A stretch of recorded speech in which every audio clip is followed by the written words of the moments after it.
광복절이 8월 15일 1945년 8월 15일 해방 그거를 이야기한 거냐라고 하는데 말할 수 없다고 하는 자가 또 있더군요. 바로 김영석 독립기념관장입니다.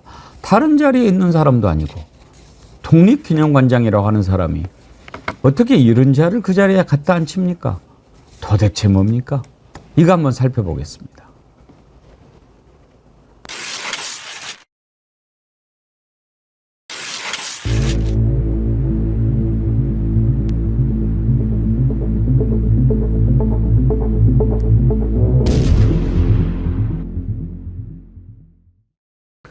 김영석 독립기념관장이요. 국회에서 당신 뭐 이런저런 이야기 하는데 그러면 광복절 어떻게 생각하느냐? 그 모든 국민, 초등학생도 대답할 수 있는데 대답하지 않겠대요. 한번 보시겠습니까? 그러면은 관장님은 1945년도에 광복되었다는 걸 인정하십니까? 관장 자격으로 얘기를 해주세요. 관장 자격으로는 제가 코멘트할 내용이 없고요. 저 발언에 대해서 마이크를 좀 입에 가까이 붙이시고 말씀하세요. 예, 제가 독립기념관장은 거기에 대해서 예스 노만 얘기했어요. 예스예요, 노예. 그러니까 관장 자격으로 지금 얘기를 하라면은 예. 제가 코멘트를 하지 않겠습니다. 예스도 아니고 노도 아니다. 예, 그렇습니다. 확 저걸 그냥 아니 독립기념관장이 1945년 8월 15일이 광복됐다라고 하는 것을 얘기를 못하는 이유가 뭐예요? 그간의 그 친일 청산이나 이런 부분에 대해서 오히려 정부를 비판해왔던 인사입니다. 그래서 대한민국의 시작은 1948년 8월 15일이라는 취지로 언급을 한 적도 있고요. 그리고 2022년 8월에 끝나야 할 역사전쟁이라는 책을 냈었는데 여기에서는 과거 정부의 친일 청산 작업을 폄하하고 5.18, 4.3 등에 대한 진상규명 노력을 부정하면서 안희태, 백선엽 등 친일파로 단죄된 이들을 옹호한 적도 있고요. 그리고 취임식을 이제 마친 뒤에는 친일 임명사전에 수록된 인사들 가운데 억울하게 친일로 매도되는 분이 없도록 문제를 제기할 것이다 라고 얘기를 한 겁니다. 그러니까 1948년, 45년 뭐 그 뒤에 시간에서 이제 뭐 그 부분에 대해서 명확하게 대답을 못하는 이유는 뭐 1919년 그 앞선 이제 그 연도를 생각을 하면서 이 친일을 했던 사람들을 옹호하려고 하는 것 아닌가라는 의심을 할 수밖에 없는 거죠. 전혜연 원장님, 이 김영석 관장이 그동안에 건국절 얘기를 쭉 해왔다가 이게 논란이 되니까 건국절 얘기하려고 하는 것은 아니다라고 얘기하면서도 계속 1945년 8월 15일 광복은 아니다 이렇게 얘기를 한단 말이에요. 어떻게 이런 사람이 독립기념관장이냐고요.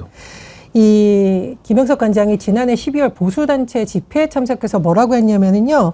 1945년 8월 15일 광복됐다고 얘기하는 사람들이 많은데 역사를 정확히 모르고 하는 것이고 1948년에 정부를 세운 것이다.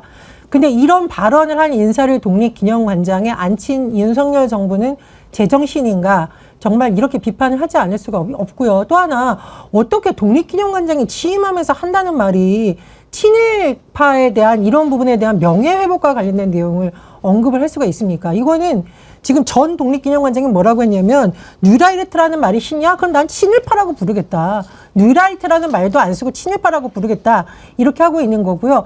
제가 최근에 보니까 친일 재산에 대한 귀속이 계속 오랜 기간 지금 논란이 됐었습니다. 제가 이제 법원 취재할 때 보면은 친일파 자손들이 가지고 있는 땅을 정부가 회수하기 위해서 뭐 여러 가지 소송도 하고 그랬었거든요. 예전 정부에서 혹시라도 윤석열 정부에서 이렇게 친일 논란이 끊이지 않는 인사들을 주요 기관에 임명한 것은 친일파 후손들의 재산을 지켜주기 위한 것이 아니냐. 저는 이런 의심까지 두고요. 일각에서 한때 그런 논란이 있지 않았습니까? 일본 친일파들의 장학금이 한국계라던가 해외 유학파들을 통해서 지원이 되고 있기 때문에 친일파 장학생을 양성하는 것이 아니냐 말까지 나왔는데 저는 솔직히 이 정도면 역사계와 학계까지 이런 인물들이 스며든 거 아닌가 이런 우려를 지을 수가 없습니다. 심지어 뉴라이트가 국부로 떠받드는 이승만조차도 1948년 재헌 국회 때 대한민국 30년 이런 표현을 썼어요. 맞습니다. 대한민국 30년이 뭡니까? 1919년 대한민국 임시정부로부터 그 시작이다. 이 얘기를 한 거 아닙니까? 맞습니다. 그런데 여기에 대해서도 노코멘트를 했어요. 네. 그러니까 뉴라이트 그리고 보수 언론을 중심으로 오늘 나온 이제 사설 칼럼 그리고 기사들을 살펴보면 일제 강점기에 우리나라가 없었다는 것은 사실 아니냐라고 이제 주장을 하더라고요. 그렇기 때문에 그때부터 국가가 대한민국이 건국이 돼 있다라고 생각을 하고 주장을 하는 것은 정신승리다라고 이제 주장을 하는데 이 말 자체가 사실은 친일사관으로 저는 볼 수 있다고 생각을 하거든요. 그래놓고 이자가 1945년 8월 15일이 광복됐다라고 하면 역사를 정확히 모르는 것이다라고 얘기해요. 뭘 몰라? 그 얘기한 거 한번 들어보시죠. 대한민국이 광복이 언제 되었냐면 1945년 8월 15일 광복되어졌다. 그게 광복절이다라고 얘기하시는 분들이 참 많아요. 이 역사를 정확하게 모르는 겁니다. 1948년 8월 15일 날 정부를 세우게 되어지는 거예요. 거기서부터 대한민국이 시작이 되신 겁니다. 대한민국을 지키기 위해서 지금 장교를 기른 거 육사에 꼭 이분이 가운데 와서 앉아 있어야 된단 말이에요. 그러니까 저런 자를 어디 뭐 자기 집에서 뭐 혼자 떠들든지 유튜브로 하든지 또는 뭐 돌아다니면서 뭐 얘기를 하든지 그것까지는 좋다 이거예요. 그런데 우리 독립정신을 선양하고 그래야 될 독립기념관 관장에 그것도 우리 국민들이 일본의 역사 왜곡에 맞춰서 성금을 걷어서 만든 독립기념관 관장에 저런 자를 앉힌다는 게 말이 되냐고요.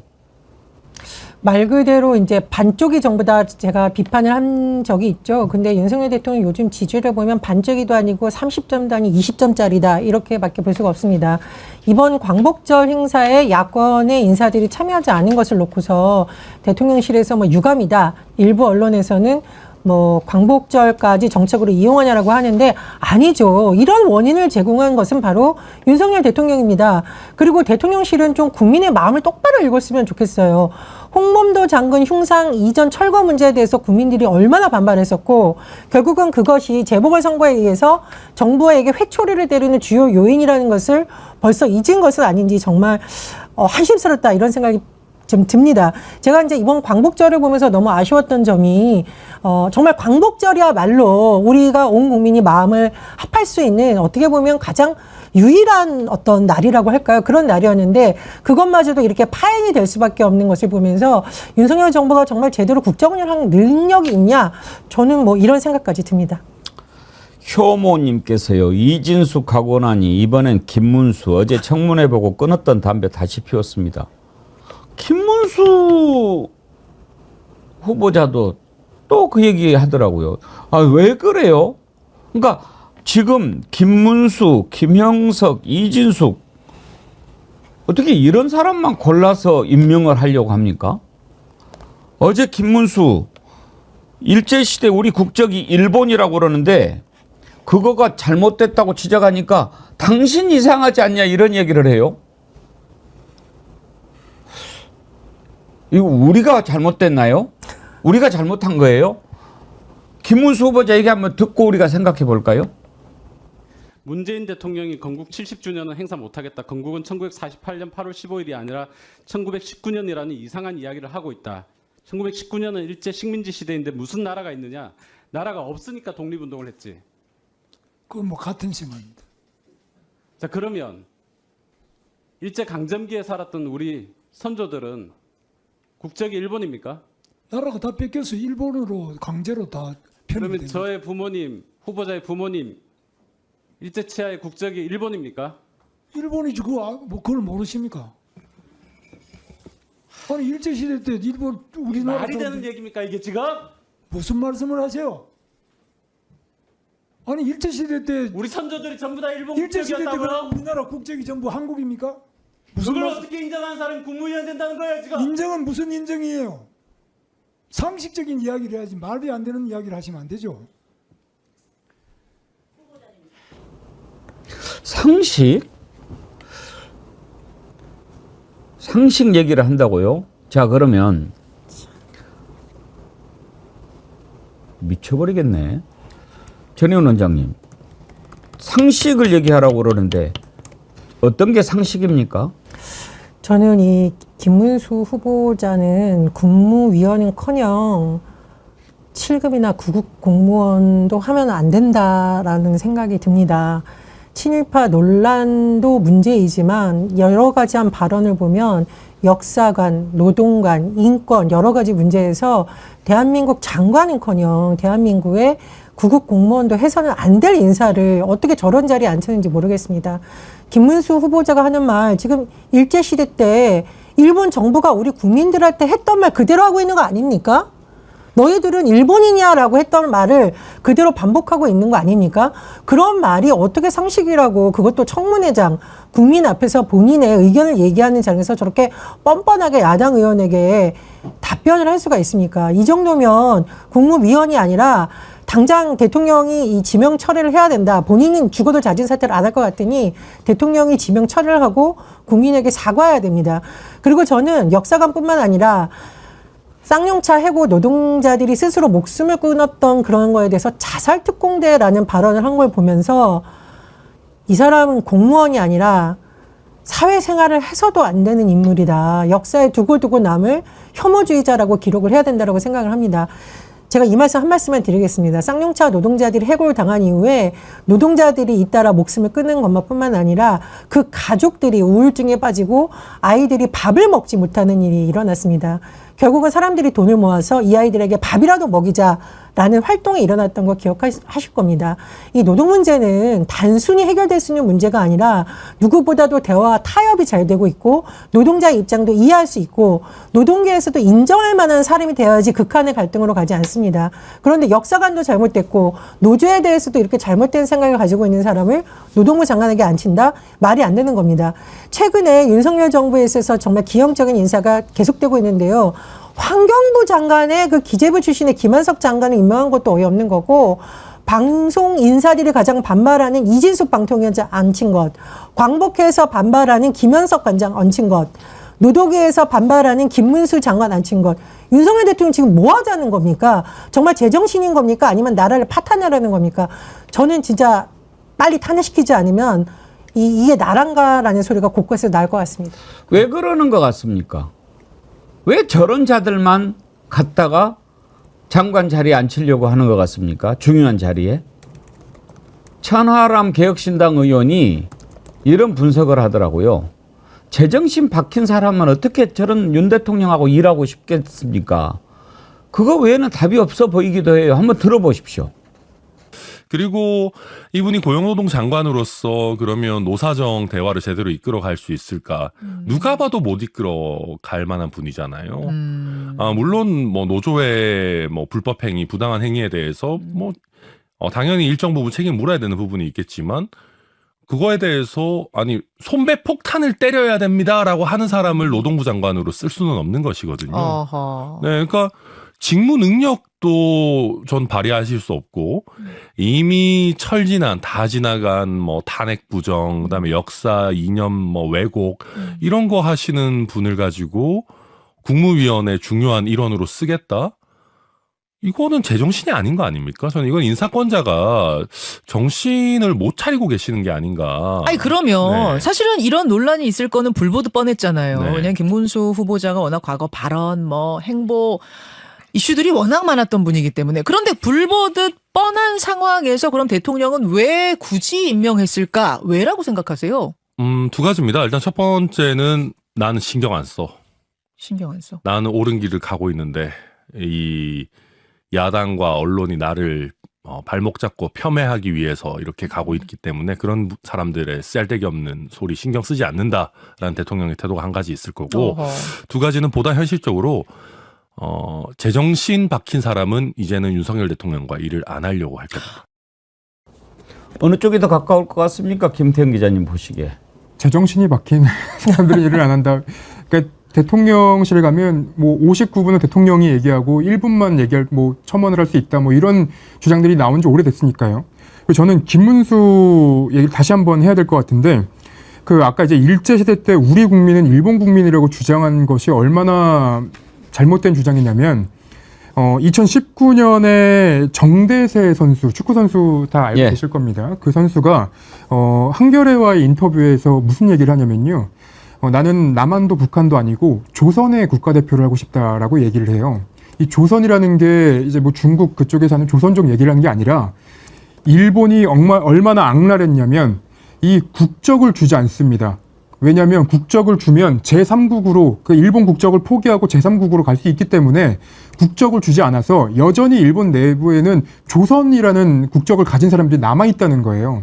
그러니까 일본 일제시대 때 우리 국민은 일본 국민이라는 게 완전 틀린 주장이고, 그리고 저는 또 하나 지적을 해야 되는 게 4.3 폭동은 대한민국 건국을 위한 재헌국회를 부정하는 부정한 폭동이다라고 주장을 했거든요. 김문수 후보자가. 근데 이미 빨갱이, 좌파, 폭동 등의 주장은 4.3 진상조사 보고서에서 허위 주장으로 확인된 사안입니다. 그러니까 제주 4.3 사건이 이제 먼저 다시 한번 살짝만 설명을 드리면, 이게 47년 3월 1일에 경찰의 발포 사건을 기점으로 해서 경찰이랑 서북청년단 그에 대한 이제 저항과 단정 반대를 기치로 뭐 남로당 제주도당의 무장대가 무장봉기를 해서 뭐 이제 제주도의 거의 10분의 1에 가까운 그 주민들이 살해가 됐던, 목숨을 잃었던 그런 사건을 얘기하는 건데, 이 4.3 사건을 계속 역사를 왜곡하고 그리고 무슨 폭동이다 뭐 이런 주장을 하는 건 그 4.3 특별법에 여전히 처벌 조항이 없기 때문에 저는 그런 거라고 생각을 하거든요. 그래서 이번 기점으로 해서 국회에서도 4.3을 왜곡하는 사람들에 대한 처벌 조항을 좀 다시 한번 만드는, 그러니까 특별법을 다시 개정하거나 뭐 그런 거를 좀 논의를 했으면 좋겠다는 생각이 들더라고요. 엘리님께서요, 독립기념관 성금 환불해라 이놈들아. 한소리님, 저건 인간도 아니다. 이응님, 우라통 터진다 국민들.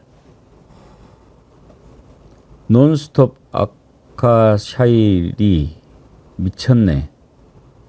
투더무님, 딴 세상에 사는 자. 남자친구 상식이님, 어떻게 저런 말을 아무렇지 않게 내뱉는지 입을 꼬매야겠어요. 두두두두둑 박음질로.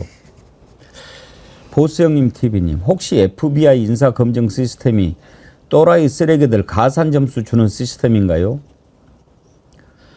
정말 이해가 안 되죠. 이해가. 저는요, 그런 생각도 얼핏 들었어요. 내일 모레 8월 29일이 무슨 날인지 여러분들 잘 아시죠? 1910년 8월 29일 우리나라를 빼앗긴 날입니다. 경술국치라고 부르죠. 1910년이 경술년이니까요. 그때 8월 29일 이완용이 나라를 팔아먹는 강제합병 조인식에 서명을 했습니다. 그 전에 어떤 일들이 쭉 있었습니까?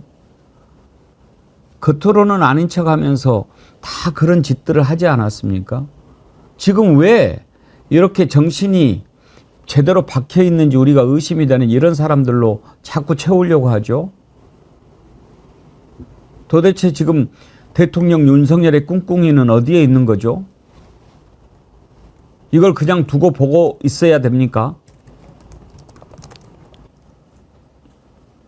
김문수는 연구를 좀 더 해봐야 되겠습니다. 김문수만 한번 따라가 봅시다.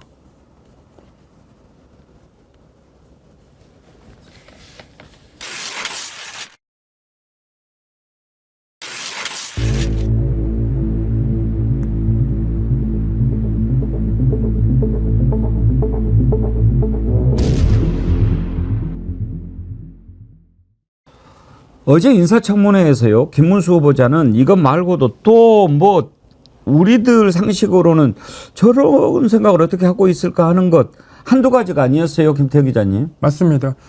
반노동, 막말을 했다는 것 자체에도 반성이 없었습니다. 그러니까 하청 노동자의 파업 그리고 교섭 권리 보장을 위한 노란봉투법에 대해서도 뭐라고 얘기를 했냐면, 시행되면 엔간한 기업은 한국에 오지 않고 우리 기업도 많이 해외로 나가 노동자들에게 많은 불이익이 올 것이다 라고 주장을 했고요. 그리고 실질 임금이 최근 2년간 줄고 있는데도 불구하고 실질 임금이 감소한다는 얘기는 처음 들어본다라고 이제 얘기를 했죠. 그러니까 이거는 노동이나 아니면 이제 우리나라 사회 문제에 대해서 명확하게 파악도 못하고 있고 잘못된 인식을 갖고 있다라는 점이 증명되는 발언들이라서 이 노동부 장관으로서 적절한 인사인지 이래도 장관을 시킬 건지 이 부분에 대해서는 비판이 나올 수밖에 없는 부분입니다. 근데 박근혜 전 대통령 탄핵에 대해서 잘못됐다라는 것은 말 그대로 사법체계라든가 헌법재판소의 결정에 대해서 전면적으로 부정을 하는 거고, 박근혜 대통령이 뇌물죄가 정되면 나도 뇌물죄라는 것은 이건 망상에 걸린 수준의 발언이 아닙니까? 이거는 정말 여러 가지 측면에서 검증을 넘어서 검사를 해봐야 되는 단계이다. 저는 이런 생각이 들고요. 더 어이가 없는 것은 노동계로서 존중받을 인물이 여권에 이렇게 없습니까? 아니, 세상에 아무리 청문회 통과하는 게 힘들다고 하더라도 그럼 더 검증을 더해서 내세워야지. 총선에 패배하고 나서 보이는 인사들이 어떻게 대다수가 극우, 친일, 헌법 부정 이런 데에 휘말린 인사들을 하는지 도통 정말 이해할 수가 없는 인사인데, 제 생각에는 윤석열 대통령이 지금 탄핵에 대한 여론이 불이 꺼지지 않고 있으니까 태극기 태극기 세력이라고 불리는 이른바 아스팔트 보수의 힘을 빌어서라도 어떻게 좀 버텨보려고 하는 게 아닌가. 그 사람들의 주장을 그대로 답습하는 인물이라던가, 윤석열 정부에서 어떻게 좀 명예회복이라도 하고 재산을 지키려는 친일파하고도 혹시 손을 잡아서 마지막으로 남은 20% 지지라도 좀 잡고 싶은 것이 아닌가, 이런 생각이 드는데요. 제가 누누이 말하건대 박근혜 정부의 탄핵을 복귀해 보십시오. 본인이 탄핵시키고 구속시키는데 큰 역할을 했던 사람 아닙니까? 지금 본인이 하는 행동을 당시 윤석열 검찰총장이 본다면, 그리고 여러 가지 김건희 여사를 둘러싼 검찰의 행태라던가 권익위원회라던가 윤석열 대통령의 수사에 대한 무자비한 언론인들에 대한 이런 걸 보면서 윤석열 검찰총장이었다면 무슨 말 했을까요? 대통령 되니까 마음이 싹 바뀌었습니까? 아니면 정말 더 이상한 행동 찍은 건지, 이건 저는 검증이 아니라 검사를 해봐야 되는 수준이다, 이런 생각이 듭니다. 이제 보면 대통령 윤석열은 거의 자기 부정 단계까지 간 게 아닌가, 그런 생각이 듭니다. 왜냐하면 김문수 후보자가 옛날에 그런 얘기를 했다 하더라도 지금 이렇게 이제 어떤 우리나라 대한민국의 국무위원이 되려고 하면, 옛날에는 좀 이야기하다가 그런 좀 측면들이 있었지만 그때 당시 상황에서 그런 얘기를 한 건데, 지금은 제가 후회하고 있습니다. 어떻게 제가 그렇게 생각을 하고 있겠습니까? 이래야 장관 되려고 애쓴다 이렇게 하면서도 그건 공식적인 입장 표명이니까 받아들이겠죠. 그런데 죽음의 구판, 해 막는다, 징벌 폭탄 이런 이야기를 해놓고 이제 와서 잘못됐냐? 이렇게 얘기합니다. 표현이 조금 과한 정도, 이런 정도예요. 붕짜자는 그래도 양심이라도 있었어요. 붕짜자 얘기를 할 때 붕짜자가 또 문재인 때려주게 한다 이런 이야기 하지 않았습니까? 사과는 했어요. 김문수 후보자는 사과도 안 해요. 뭐가 잘못됐냐는 거예요. 기존의 입장도 하나도 바뀌지 않았다는 거예요. 그전에 윤석열 비판하고 이랬던 것들도 다 이제 그냥 가요. 그러면 박근혜 탄핵이 잘못되면 그거 수사한 윤석열은 어떻게 생각하는 거예요? 그래도 오케이야? 안 믿어지시죠? 한번 보십시오. 박근혜 대통령 죄 없이 탄핵당했다. 뭡니까? 했습니까? 예, 무리하게 탄핵당하고 무리한 형을 오래 살았다고 생각합니다. 보죠. 예. 문재인 전 대통령이 신용복 선생을 가장 존경하는 사상가라고 한다면 확실하게 김일성주의자다. 저는 그렇게 생각합니다. 아직도 그렇게 생각합니까? 그거 당연한 얘기죠. 신용복 선생 존경하면 다 김일성주의자입니까? 아닙니다. 신용복 선생의 사상을 자, 됐습니다. 불법 파업에는 손해배상 폭탄이 특효약이다. 불법 파업에는 손해배상 폭탄이 특효약이다. 불법 파업에는 손해배상 소송을 해야 된다고 생각합니다. 특효약입니까? 그러면 특효약이라는 이런 말은 좀 과한 표현인데. 그래서 굉장히 신경 쓰이고 가장 파탄나게 해서 파 못하게 하는 특효약 맞습니까? 말 자체를 그런 식으로. 자, 문재인 예. 청와대 국정상황실장 윤건혁이 종북 본성을 드러내고 있는데 말과 행동으로 반일 민족의 수령님께 충성하고 있다. 그런 측면도 있다, 이렇게 말했습니다. 하나도 안 바뀌었네요.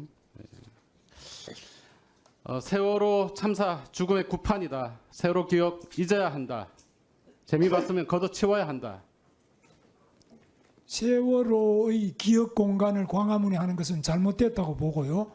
10년이 넘었는데도 계속 세월호를 이야기하는 것은 OX로 매우 대답해 잘못됐다고. 주십시오. OX로. 네. 자, 2019년 언론 인터뷰입니다. 노조는 머리부터 세탁해야 한다.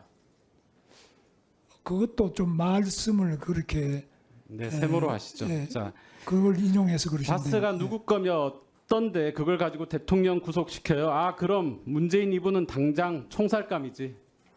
자, 2019년 8월 20일입니다. 국회. 그좀 과한 말입니다만은 그러나 이명박 대통령, 박근혜 대통령, 대법원장 다 그렇게 오라는 엄청난 거죠? 형을 예, 준다면 오라는 거죠. 문재인 2010 대통령도 자유로울 수 없다는 겁니다. 2019년 7월 22일 페이스북 얘기입니다. 지금은 우리나라가 마땅히 친미 친일을 해야 한다.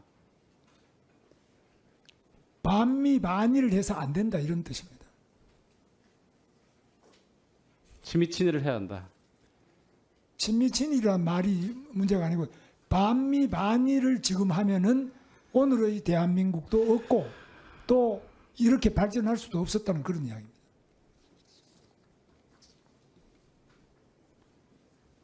그 일본 대사관 앞 소녀상에 대해 지나치게 일본과의 관계를 나쁘게 하는 것은 바람직하지 않다고 생각한다. 저는 그렇게 생각하고 있습니다. 대사관 앞에 그런 거 하는 거는 국제법으로도 예, 옳지 그런데 않고, 광화문에 박정희, 이승만 동상을 세워야 한다. 저는 그렇게 생각합니다.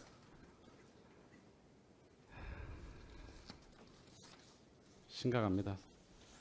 쌍용차 노조는 자살 특공대다. 그거는 좀 과한 편 이따가 제가 말씀을 드리겠습니다. 우리나라가 망하고 식민지가 되고 분단이 여러분 어떻게 들으셨어요? 정말 많이도 이야기했네요. 김영철 노재패님 개소리 많이도 싸질러 놨네.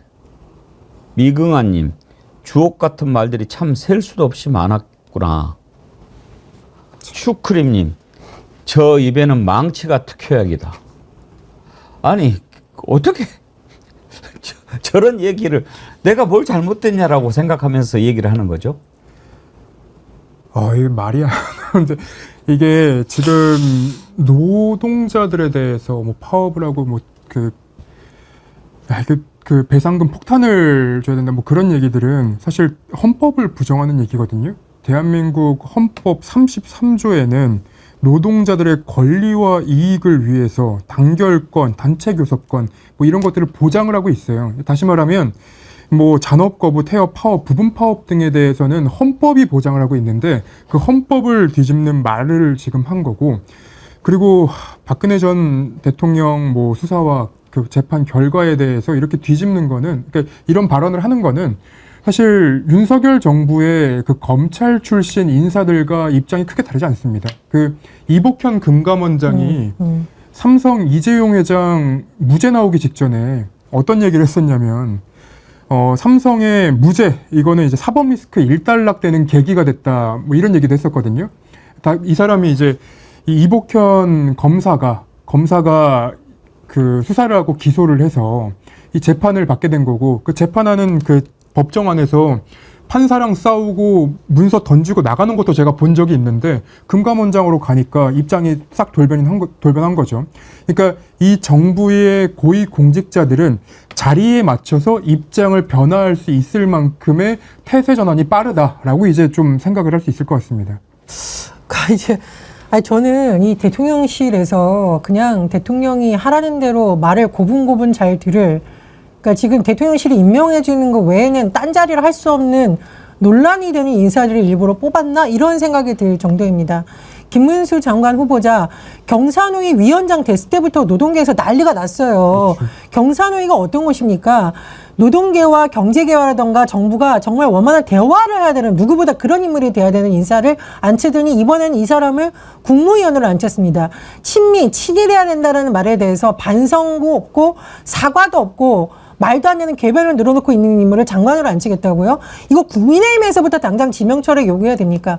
국민의힘 본인들을 보수당이라고 말하고 있는데 헌법 정신을 부정하고 광복절에 대해서도 지금 논란이 되고 있는 인사들에 대해서도 지명 처리를 오히려 국민의힘에서 먼저 요구해야 되는 거 아닙니까? 저는 저기 한동훈 체제에 들어서 뭔가 바뀔 거라는 일각의 기대마저 무너뜨린 게 최근에 여러 가지 인사에 대한 부분이고요. 대통령실도 문제이지만 이런 인사에 대해서 거들게 하고 보호하려고 하는 국민의힘 의원들의 각종 그 청문회에서 태도도 상당히 논란이 있다. 반드시 이 부분에 대해서 책임을 져야 된다고 생각을 합니다. 김구 선생님의 증손자인 김용만 의원이 대통령실 용산 총독 분야라고 울분을 터뜨렸습니다. 저는 많은 국민들이 정말 대통령실 용산 총독 분야 이렇게 울부짖고 있다고 생각이 됩니다. 올빼미 님이요. 망은 자판기네요. 김동원님 깝깝해서 못 듣겠네. 김문수 때문에 점심 먹은 게 얹힐 것 같습니다. 벌써 드셨어요? 김화숙님 매스꺼워서 원. 이현주님 어떤 의제를 다뤄야 그나마 우라통이 조금은 가라앉을 수 있을까요? 정치 프로그램 특히 정치 1번지를 끊을 수도 없고 이래저래 환장하겠습니다. 앵커님 잠깐이라도 힐링 될 만한 영상 좀 올려주세요. 바오 가족이라든가 천진난만한 아가들 해맑게 우는 영상이라든가 제발 숨 쉴 틈 좀 주세요. 죄송합니다. 아유, 두 분 다 힘드시죠? 제가 그 책상에 이거 하나씩 놔드렸는데 이거 하나 드세요. 이게 이치양명 치명단인데 진정 기능도 있어요. 이거 드시고 네. 속을 좀 풉시다. 아이고, 오늘 여러분께 너무 힘들게 해드려서 죄송합니다. 제가 그냥 먹으면서 기자 시절 얘기 좀 해도 될까요? 예. 제가 이회창 후보 캠프도 담당을 했었고 당연히 김문수 의원이죠. 당시에 투자를 했었는데 굉장히 본인이 개혁적이고 뭔가 보수의 쓴소리를 할 수 있는 사람인 것처럼 본인을 많이 이제 포장을 했었죠. 그런데 그 이후에 어떻게 됐냐면은 경기도지사 선거에 나가서 당선이 되고 뭐 당내 개혁할 때마다 뭐 나섰어요. 보수는 개혁해야 한다. 근데 이게 이 사람이 좀 말도 안 되는 인물을 보여준 게 대구로 나중에 출마했습니다. 그래서 사람들이 야 맨날 보수의 개혁 얘기하더니 결국은 보수의 텃밭이라고 할 수 있는 대구에 가서 출마해 진짜 부끄럽다라고 해서 제가 당시 김문수 의원이죠. 전 경기도지사에 최측근할 때 전화를 했어요. 이거 뭐예요? 그랬더니 정말 최측근에서 쓴소리한 사람들이 이건 아니다. 그리고 경기도지사를 했던 인물이 어떻게 대구에 출마하냐. 호남에 출마해서 외연 확장을 하겠다고 하니까 이건 아니다. 이건 정말 김문수라는 이름 자체도 망신을 주는 거고 같이 일했던 우리도 창피한이라고 말렸더니 그 사람하고 연락을 끊어버렸다고 하고. 저도 사실은 그 입장을 듣기 위해서 전화를 했었거든요. 보수개혁을 외치던 김문수가 간 곳은 결국 대구였다. 떨어졌지만 어쨌건 지금 보면서 점점 날이 갈수록 권력이 사람을 어떻게 망가뜨리는가 그게 바로 보여진 인물이 김문수 장관 후보자와 이진숙 방통위원장이다. 이런 씁쓸한 생각이 듭니다. 이가을님이 우리와 뇌 구조가 다른가 봐요. 그랬는데 정말 그런 것 같기도 합니다.